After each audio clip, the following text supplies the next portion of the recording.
SUV è gravissima. La 34enne tedesca che 2 anni fa investì e uccise a Santo Stefano di Cadore il piccolo Mattia Antoniello, il papà e la nonna. La donna era scappata dalla comunità del Veronese dove si trovava dopo il patteggiamento. A Favaro Veneto la reazione della famiglia colpita dalla strage di Santo Stefano di Cadore. Le parole del nonno del piccolo Mattia: né lei né i genitori hanno mai chiesto scusa, ora provano il nostro dolore.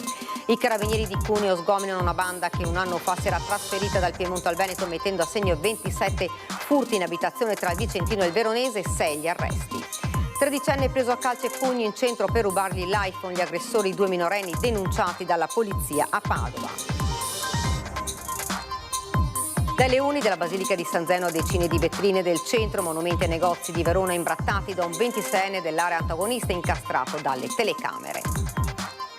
Domani sera alle 21 sulle reti del gruppo Media Nord-Est il messaggio del presidente Alberto Stefani che guarda le sfide del nuovo anno. Intanto la Giunta ha approvato un progetto per la lotta alle nuove droghe. Bilancio di fine anno per il Comune di Venezia, l'ultimo da sindaco per Luigi Brugnaro che sull'inchiesta Palude dice: un'infamia che mi porterò nella tomba. Blitz della finanza a Padova, sequestrati 45.000 botti pericolosi dai vigili del fuoco. Intanto i consigli per un capodanno in sicurezza alle prese con petardi e fuochi d'artificio. Buonasera, ben ritrovati, edizione regionale dei nostri telegiornali. Dunque la cronaca l'avete sentita in primo piano. Nel luglio del 2023 stravolse e uccise una famiglia veneziana in vacanza a Santo Stefano di Cadore. Angelica Hutter è stata investita da un'auto nel Veronese dopo essere scappata dalla struttura psichiatrica dove era stata ricoverata a seguito del patteggiamento. La donna lotta tra la vita e la morte, aperta un'inchiesta.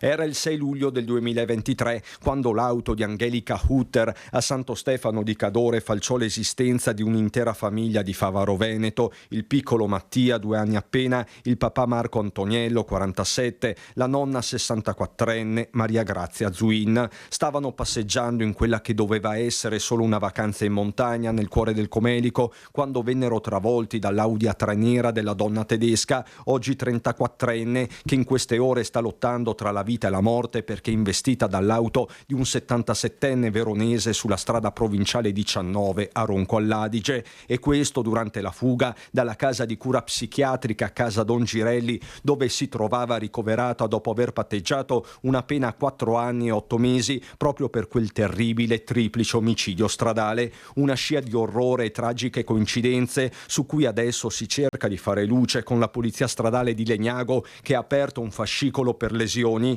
Non è chiaro se Angelica Hutter stesse camminando a bordo strada o se la stesse attraversando al momento dell'impatto. Perde quota ora dopo ora l'ipotesi del tentato suicidio. Forse la 34enne voleva soltanto raggiungere la Baviera, sua terra di origine. Un destino che interroga non solo gli inquirenti e che riapre ferite profonde, familiari e di comunità. A Favaro Veneto le esequie nella chiesa di Sant'Andrea furono un abbraccio straziante collettivo, sostegno che continua ancora oggi. Una delle cose principali che abbiamo pensato è che ovviamente tutto questo riporta a galla tutto il dolore di queste persone che da anni stanno soffrendo questa loro perdita del figlio, nipote e consuocera. Stava seguendo un percorso di riabilitazione Angelica e pochi giorni fa con gli altri ospiti aveva fatto visita anche ai mercatini di Natale. Parlava poco l'italiano ma non c'erano sospetti di fuga. Allontanamento che è stato invece repentino. Domenica la donna esce dalla casa accoglienza e si infila tra le piante, poi scavalca la cancellata. Evoluzioni riprese dal sistema di videosorveglianza, immediato l'allarme ai carabinieri con la 34enne tedesca che viene investita 10 minuti dopo, quando tutti la stanno cercando. La nostra è una struttura sanitaria, cura le persone e non le contiene, afferma il direttore di Casa Don Girelli, Giuseppe Ferro. Angelica Hutter dice forse viveva un periodo di forte stress acuito dalle feste natalizie. Non mettiamo muri, intanto le prossime ore potrebbero essere decisive per capire quanto il destino possa essere tragico e beffardo. E a Favaro Veneto la reazione della famiglia colpita dalla strage di Santo Stefano di Cadore, le parole del nonno del piccolo Mattia Luigi: né lei né i genitori hanno mai chiesto scusa, ora provano il nostro dolore. Nel fatto che i genitori di lei soffrono almeno un po' di come abbiamo sofferto noi, perché da quella gente là non abbiamo avuto un rigo, una scritta, una parola di scusa, di conforto, di niente. Casa Antoniello, qui a Favaro Veneto, è l'abitazione dei genitori di Marco, ucciso a 47 anni insieme al piccolo Mattia di appena 2 anni nell'incidente che ha sconvolto Santo Stefano di Cadore.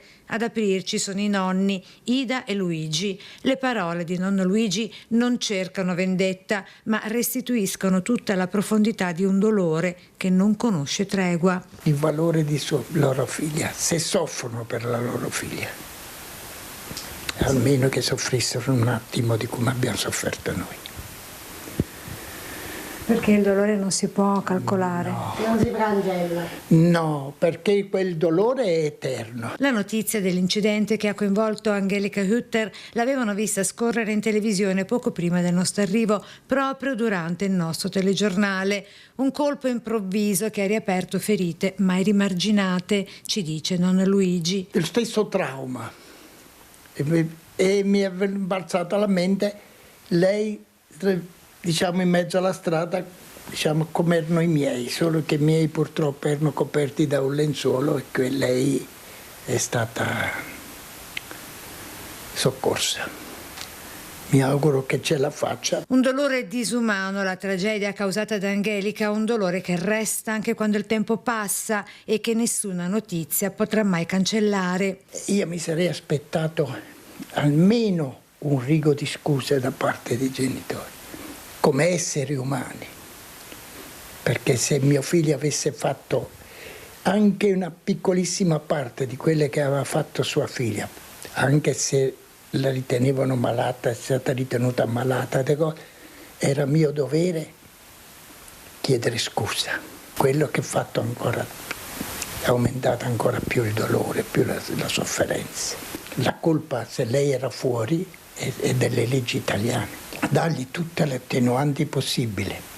E 3 omicidi in una struttura di riabilitativa per noi è stato poco. Nella casa dei nonni le fotografie dei loro cuori travolti inesorabilmente da quell'Audi nera, tutto intorno i pupazzetti del piccolo Mattia, nel segno di una mancanza incolmabile per sempre. E quello è.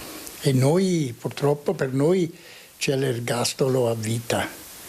Noi vegetiamo, noi adesso non viviamo. Continuiamo con la cronaca. I carabinieri di Cuneo hanno sgominato una banda che un anno fa si era trasferita dal Piemonte al Veneto, mettendo a segno svariati furti in abitazione tra il Vicentino ed il Veronese. 6 gli arresti.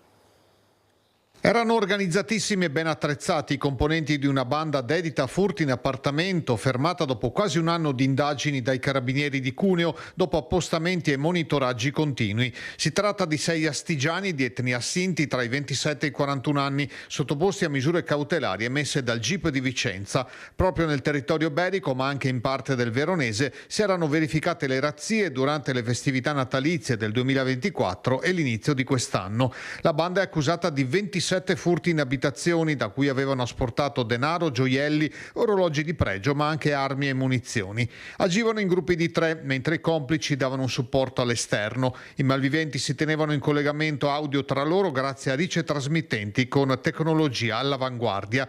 Non si fermavano nemmeno davanti a recinzioni e porte blindate, finestre con vetri antisfondamento o sistemi sofisticati di allarme. In varie occasioni i ladri suonavano addirittura i campanelli delle case che avevano messo messo nel mirino per essere sicuri che non ci fosse nessuno. In altri casi fingevano di essere turisti alla ricerca di informazioni. I furti avvenivano generalmente di sera o di notte, ma anche in pieno pomeriggio. Due ville, Lusiana Conco, Velo d'Astico, Arsiero, Castelgomberto, Cornedo Vicentino, Sovizzo, Monte di Malo sono i comuni dell'Alto Vicentino colpiti dai furti. Nel veronese la banda ha agito a Tregnago, Montechia di Crosara, Negrardi, Valpolicella, Sant'Anna di Alfaedo. I criminali si spostavano tra Piemonte e Veneto con vetture elaborate per aumentarne le prestazioni e spesso con la carrozzeria camuffata in modo da cambiare colore. Durante le trasferte soggiornavano in alberghi e bed and breakfast di lusso, facendosi ospitare talvolta da ragazze del posto che pare fossero a conoscenza delle attività illecite del gruppo. I carabinieri sono riusciti a contrastare i loro espedienti monitorando i movimenti e pranzando e dormendo in incognito negli stessi luoghi. I provvedimenti emessi vanno dalla misura cautelare agli arresti domiciliari all'obbligo di dimora nei comuni di residenza o all'obbligo di presentazione alla polizia giudiziaria. Già a gennaio si aprirà il processo a carico di tutti gli imputati in carcere che hanno chiesto il giudizio abbreviato. Ed ora andiamo nel Padovano, tredicenne pestato per rubargli l'iPhone, gli aggressori due minorenni denunciati dalla polizia. Padova ancora al centro per una violenza sempre più diffusa che coinvolge anche i giovanissimi e che nel giro di poche ore ha trasformato il centro cittadino in teatri di aggressioni e risse. A far scattare nuovamente l'attenzione delle forze dell'ordine è stata una brutale rapina avviata in via Remitani, a pochi passi dalla stazione. Un tredicenne è stato accerchiato da due ragazzi di 16 e 14 anni a bordo di un monopattino e colpito con calci e pugni per rubargli il cellulare. La vittima è stata soccorsa dalla polizia, mentre le testimonianze di altri giovani presenti hanno permesso di avviare immediatamente le ricerche. Poco dopo, nel piazzale della stazione, è stato rintracciato il sedicenne, trovato con uno smartphone di cui non sapeva giustificare la provenienza. Il 14enne si è invece presentato spontaneamente in questura in serata, accompagnato dal padre. I due minori, entrambi di nazionalità tunisina, sono stati denunciati in stato di libertà alla Procura per i minorenni di Venezia per rapine aggravate in concorso e riaffidati alla comunità e alla famiglia. Un fenomeno, quello della violenza giovanile, che preoccupa sempre più anche il questore. Il protagonismo dei minori, il protagonismo appunto dei minori, anche addirittura infra 14enni, quindi parliamo di ragazzini assolutamente inimputabili, protagonismo sia in condotte antisociali ma che nella commissione anche di fatti reato.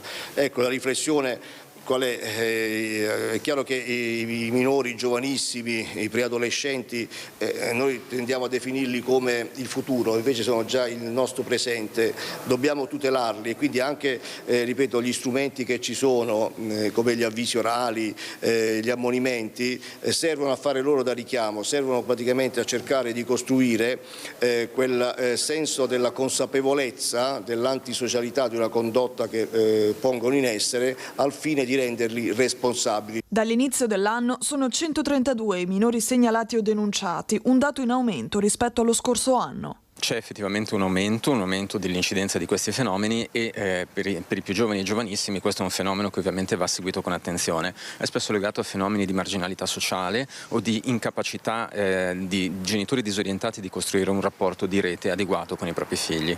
Da questo punto di vista il gruppo violento diventa una costruzione di identità, un luogo dell'identità in cui anche la violenza diventa un linguaggio per affermare una propria identità in maniera disfunzionale. Quindi da questo punto di vista abbiamo bisogno di costruire un'azione di prevenzione di sistema che mette insieme sia la sicurezza del dopo sia la sicurezza del prima, della prevenzione che deve essere portata avanti dalle famiglie, dalle scuole, dai servizi sociali e sanitari in rete insieme. E rimaniamo a Padova, rissa tra tre uomini, tutto sarebbe nato per motivi di gelosia. Momenti di paura tra i passanti di via Boccalerie a Padova, dove la polizia è intervenuta per sedare una violenta rissa che ha coinvolto 3 cittadini nordafricani, un tunisino di 30 anni e 2 marocchini di 36 e 40, tutti regolari sul territorio nazionale. Secondo la ricostruzione degli agenti delle volanti, lo scontro sarebbe nato da una discussione per motivi di gelosia, in seguito ad apprezzamenti rivolti alla compagna del cittadino tunisino, presente con in braccio il figlio di pochi mesi. Dalla lite verbale si è rapidamente passati allo scontro fisico, degenerato sotto i portici del centro storico, con i 3 che hanno iniziato a lanciarsi pietre raccolte da terra e mettendo in pericolo anche le persone che passeggiavano nella zona. I 3 uomini hanno riportato ferite al capo e alle mani e sono stati soccorsi dal personale sanitario. Condotti in questura, sono stati denunciati all'autorità giudiziaria per rissa aggravata. Valutata la gravità dei fatti, il questore di Padova ha disposto nei loro confronti un DASP urbano della durata di 3 anni, con il divieto di accesso a esercizi pubblici e locali di intrattenimento nelle aree delle stazioni ferroviarie, Corso del Popolo, Corso Garibaldi e Piazza Remitani. Dai leoni della Basilica di San Zeno a decine di vetrine del centro, monumenti e negozi di Verona imbrattati da un 26enne dell'area antagonista che lasciava simboli anarchici o messaggi di sostegno alla Palestina sui luoghi colpiti, il giovane incastrato dalle telecamere. Si avvicina ai leoni della Basilica di San Zeno e agisce velocemente. Ancor più sfacciato quando imbratta decine di vetrine dei negozi o quando in pieno giorno e di fronte ai passanti colpisce la stella di Natale in Piazza Bra.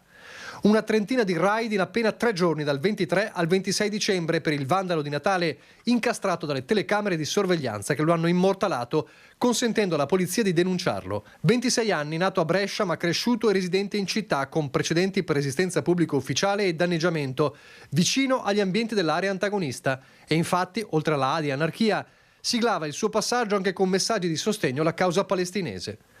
Vernice blu e verde per deturpare, tra gli altri, anche le mura del ponte di Castelvecchio, la statua di Santa Maddalena di Canossa nei giardini di Piazza Pozza, quella di Aleardo Aleardi in piazzetta Santissimi Apostoli e del Bersaglieri in Piazza Corrubbio. A indegnare di più, su tutti, il bersaglio di uno dei simboli del capoluogo scaligero, i leoni della Basilica di San Zeno, e poi le tantissime attività commerciali.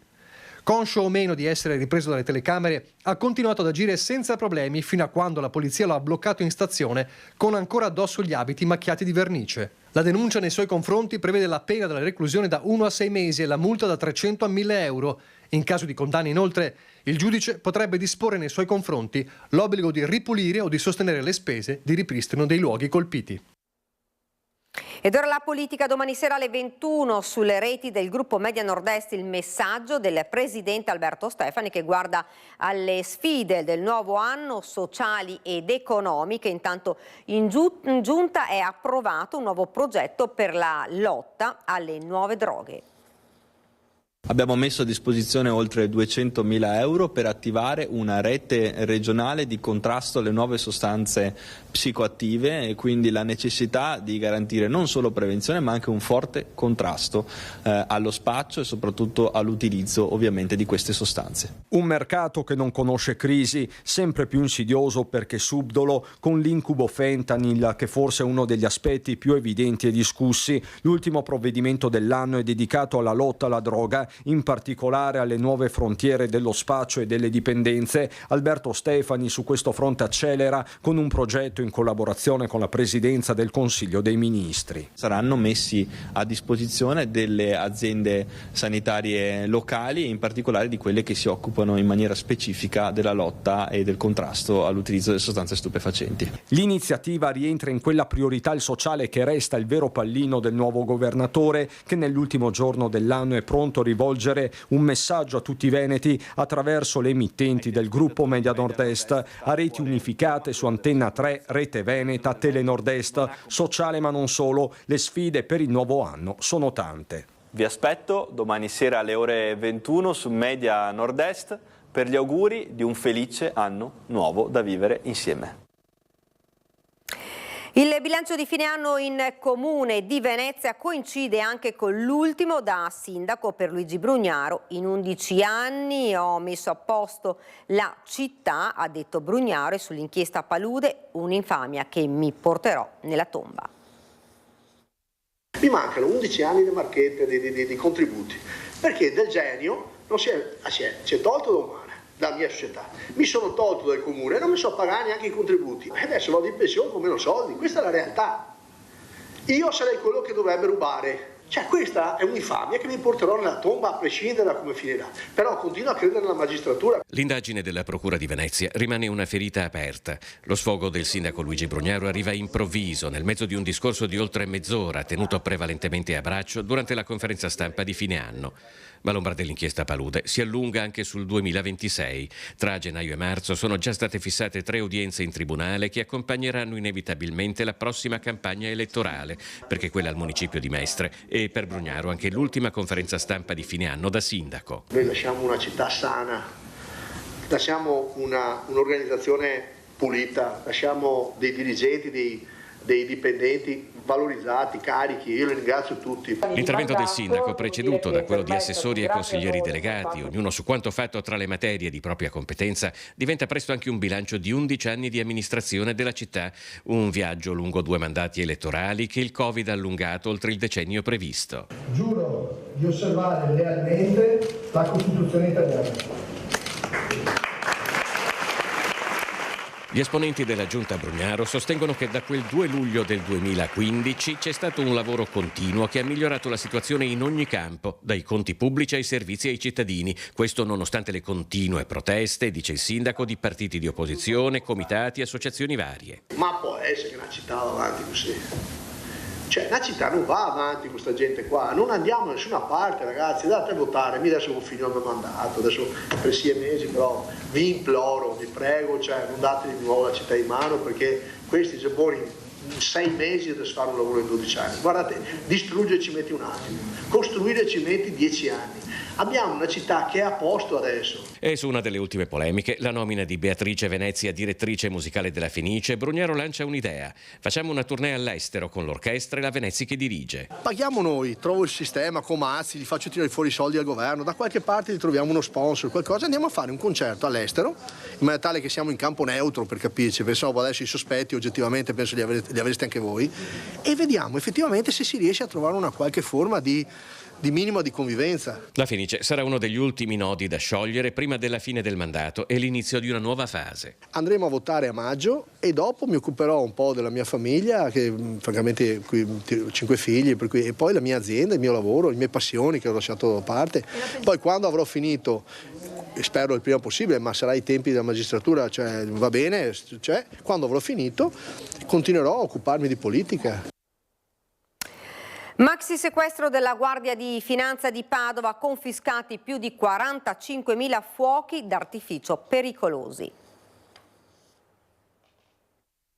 Un deposito pericoloso, senza cautele e via di fuga, è quanto scoperto dalla Guardia di Finanza nella zona industriale di Padova. I finanzieri hanno sequestrato d'urgenza oltre 45.000 fuochi d'artificio, custoditi in un magazzino di un grossista di articoli per la casa.